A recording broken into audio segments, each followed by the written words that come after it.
It's that time of year again. Time for the Christmas ornament. So my thought was to wood turn something again and to do something where I've got two different pieces of wood coming together on a spherical ornament. I wanted to do my little triangle pattern again that I thought of sort of as trees or as mountains or something like that. So what I thought was to do a band around the middle with the sort of zigzag triangle pattern, and to have the two sides of the zigzag be the wood from the two hemispheres of the sphere coming together in that zigzag pattern. For the two different halves of the sphere, we had trees trimmed in our backyard once last summer and then once about 3 years ago. And the ones last summer, we have these Deodar cedars or Deodar cedars. I'm not exactly sure how to pronounce it, but they're Middle Eastern cedars. And they had a whole bunch of dead branches on them that hadn't come off, so we had those trimmed off, and I saved a few of them because the wood's very, very dense and very pretty and very fragrant. So I milled up some of those branches to try and get some wood out of it to make the segments for the ornament. I cut them in half first, so I get a flat surface to cut against. Then I cut off one side, and I jointed those cuts because they weren't perfectly straight. Then back to the bandsaw, and I cut off the other two sides to get a somewhat usable board out of the wood. So I did a bunch of these.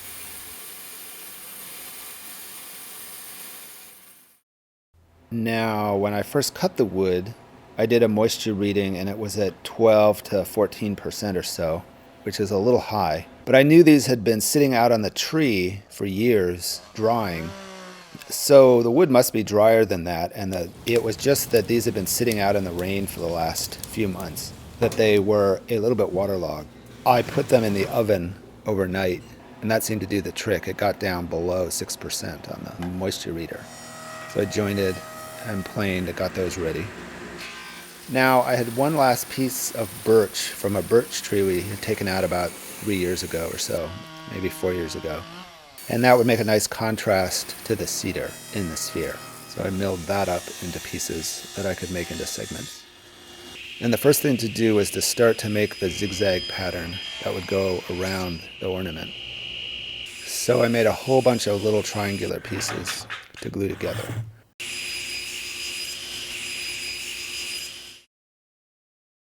Then those got put together into a pattern. So I then glued all the little pieces together. And this went just fine. It seemed to work. What was a little bit difficult was trying to clamp the two ends, because all of the glue joints are at an angle and aren't at 90 degrees to each other, so the pieces want to slip apart as you put pressure on them. So I'd put pressure on them and hold them down with my thumb, and that seemed to work. If I did that for just a little bit, until the glue started to set up. Now while that glue dries, I can make the rings for the rest of the sphere. I found that I had to finally put the T-track into my sled because I was going to have to hold a stop in place on the sled to do the segments for the rings. So now I can put a stop in place pretty easily. I can cut a whole bunch of trapezoids for the rings.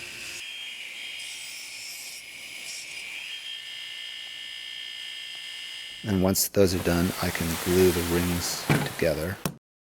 I was just about to do this and I discovered that my band clamp was going to be way too big for these little rings. So I went and got some hose clamps, which I've seen people use for doing this, and they seem to work really well. In fact, if you're not careful, you can break your segmented pieces because the clamp has so much strength to it. And now the pattern piece is done. And I can sand those to a straight edge and flat on the top and bottom. Now these need to be cut into a trapezoid shape as well. I put a little clamp on my fence so that I can hold that little piece while it goes through the saw blade without getting my fingers too close to the blade. And this works really well. And then I can glue those pieces together. I was trying to get the lines of the triangles to line up between each segment so that the pattern would be even as it went around the sphere. And it was pretty close, but it wasn't perfect. And those are all dry now. Now the next thing to do is to sand the faces to all of the rings so that they can be glued together with nice tight joints between each ring. This ended up being a little bit tricky because all of the rings were sliding around on each other with all of the wet glue. So I had to sort of hold it in place by hand for just a little bit until the glue set up enough to hold it in place. Now the two halves are done, and I can start thinking about putting it together. I can start turning the two halves. The main thing that I want to do now is to hollow out the inside. But I'll start by getting the outside roughed out to shape so that I can see how much to take out of the inside. And I'll start carving out the inside. This actually went really fast. The pattern on the inside was actually really nice, and it was sort of a shame to hide it on the inside of the ornament where you won't ever see it. And this cedar turned really nicely. I thought it was going to be more brittle and sort of break apart more, but it actually worked really well. Now the face to the two halves I can sand and get nice and flat, and then glue the two halves together.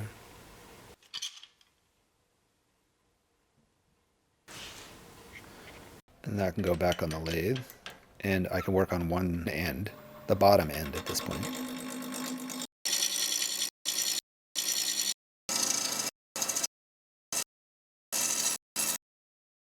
Now, I was doing a sphere, and I thought it would help to cut out a little pattern to be able to check against as I was making the shape. So I made a little pattern, but it ended up not really being that useful. And I ended up just doing the shaping by eye. I scraped a little bit to get a nice surface. Then on the bottom, what I decided to do is to just drill out a hole and then make a plug to go in that hole and not do a finial or some little finicky thing on the bottom, and just make it a sphere.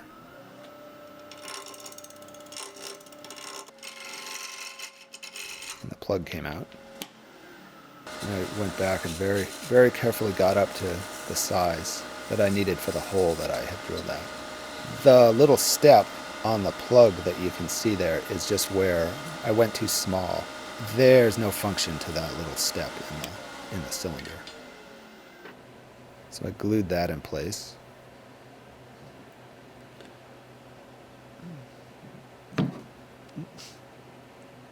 Once that glue had set up, I could then use that little plug to hold the piece on the lathe, which was a little bit tenuous, but I drilled a hole in the other end, the top, and I could use that hole to hold the tailstock on the piece, which made the piece nice and rigid. And I cleaned up the top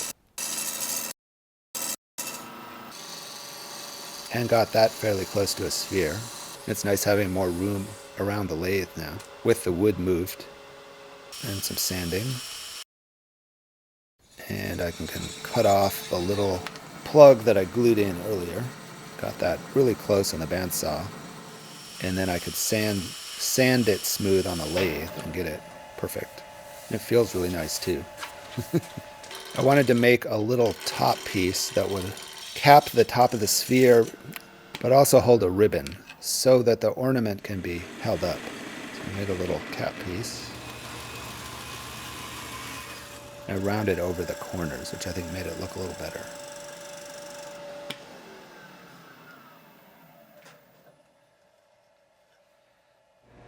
I sanded off the little last bit on the top of the sphere. Now I did a cedar cap just to get some contrast with the sphere below that's made of birch. So it stands out quite a bit. I'm not sure if that was the greatest move or not, but that's what it is. So it's all put together now, and I can put on some finish. And I'm just using tung oil again on this one.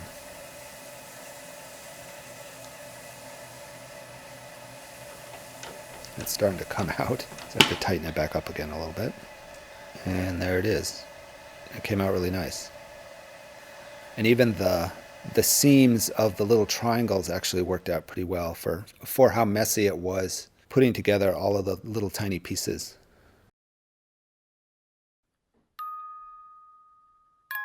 Yeah, right there. Just stay right like that. Okay. Okay, say Merry Christmas. Merry. Okay, wait. I'm gonna say something, and then you gotta wait a couple seconds. You can't just say it right away. Merry Christmas. Merry Christmas. 1, 2, 3. Merry Christmas.